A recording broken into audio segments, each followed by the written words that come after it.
bohong. Aku hanya memikirkan satu peraturan penting. Kenapa kau lakukan hari ini kalau kau bisa melakukannya besok? Hahaha. Few moments later.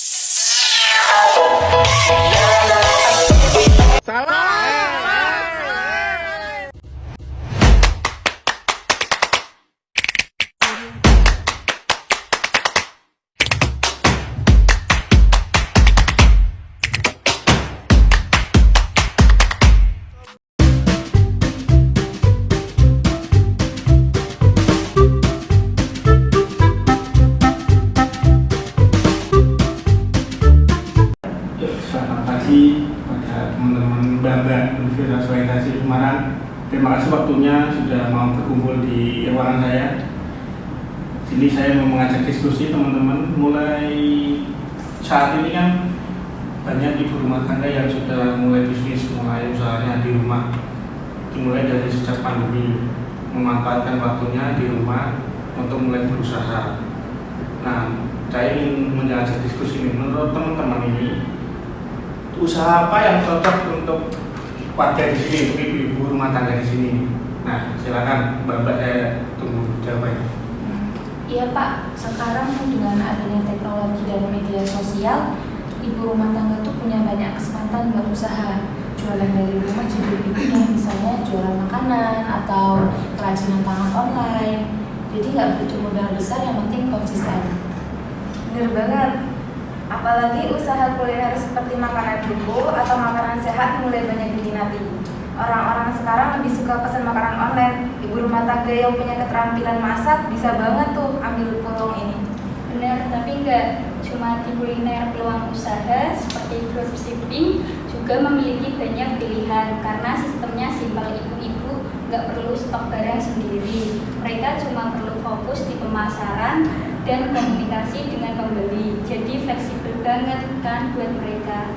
Bener banget, jadi selain jasa seperti catering, laundry, atau kursus privat juga menjadi opsi yang bagus.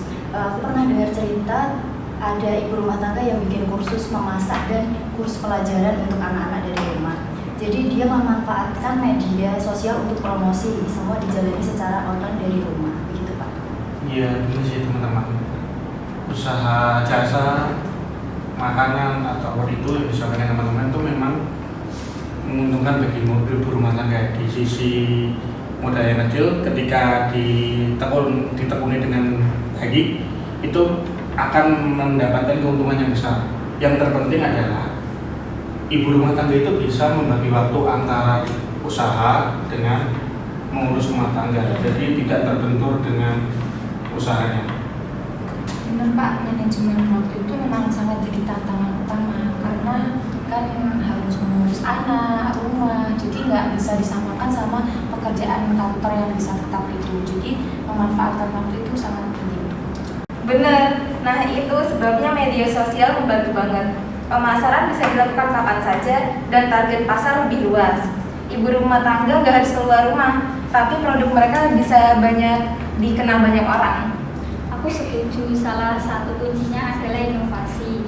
Ibu-ibu bisa manfaatin tren yang sedang berkembang, misalnya bisnis produk ramah lingkungan atau makanan sehat. Orang-orang sekarang lebih peduli dengan gaya hidup sehat, jadi bisa jadi peluang besar. Dan mereka juga bisa mengembangkan tentang belajar bisnis dan masalah keuangan. Jadi kadang masalahnya itu bukan usaha yang berkembang, tapi manajemen keuangannya yang kurang bagus. Jadi perlu ada pembekalan tentang pengelolaan keuangan yang baik antara manajemen ibu rumah tangga. Nah itu ya, kesempatan kan ada.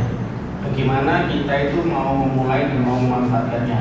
Dan sekarang itu kan banyak ada kelas online, workshop dimanapun. Banyak juga ini teman-teman mahasiswa juga bisa mengadakan kelas-kelas pelatihan atau workshop terkait pelatihan tentang UMKM, baik berbayar maupun yang gratis.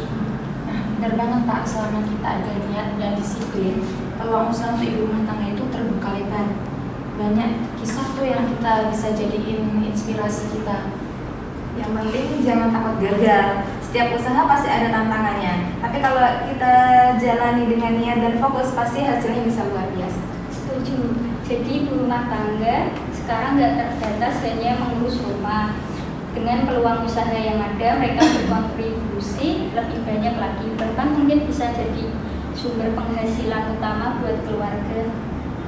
Benar banget, jadi ibu rumah tangga itu sekarang punya banyak pilihan dan kesempatan. Tinggal pilih saja bagaimana usaha yang akan dijalani sesuai dengan keahlian benar mereka.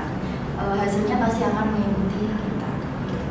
Iya, memang semua itu karenanya juga tinggal mereka memanfaatkan, kita hanya membuat fasilitator aja sendiri, fasilitator. Ya terima kasih kepada Mbak, idenya sangat bagus, mulai dari ide dari jasa, dari dropshipper, dari makanan, mungkin bisa catering atau apa ya, mungkin kita nanti yang membuat pelatihan-pelatihan saja, dari segi modalnya berapa, pelatihannya gimana, pemasarannya gimana, terus targetnya apa, kita harus berikan pemahaman itu kepada warga-warga kita, karena kebanyakan warga kita adalah ya pahaman penjualan saja, tapi tidak paham pemrosesannya gimana.